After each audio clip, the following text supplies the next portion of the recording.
So another adaptation measure and our final story.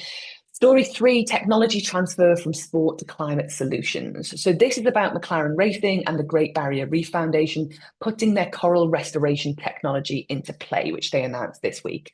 So 2 years after this unlikely collaboration, an F1 team and marine scientists, these two organisations, McLaren Racing and the Great Barrier Reef Foundation, have reached a milestone in their mission to accelerate coral reef recovery.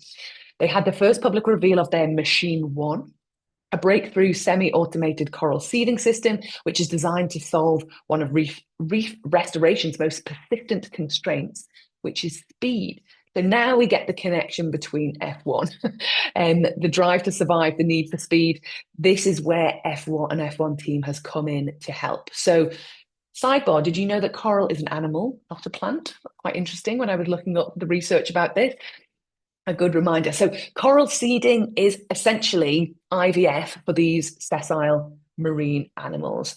So reef restoration, it accelerates coral recovery by collecting wild spawn, rearing the larvae in nurseries, and then settling them into specialized protective seeding units. And these young coral are then sown or deployed into degrading reefs to boost survival rates, enhance genetic diversity, and encourage natural reproduction. So it's an incredible scheme and a really important one, as we know our coral reefs are really endangered by the climate crisis and by warming oceans.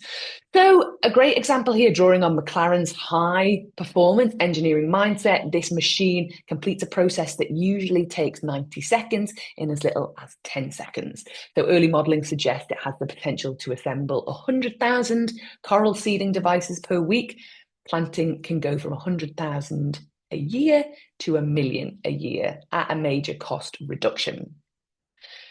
Scientists already know how to grow coral, but the bottleneck has always been how fast you can plant it. So this coral spawning is a synchronized event and it happens in a narrow window once a year. So again, we can already start to see how sport can play a role, especially in elite performance sport like F1.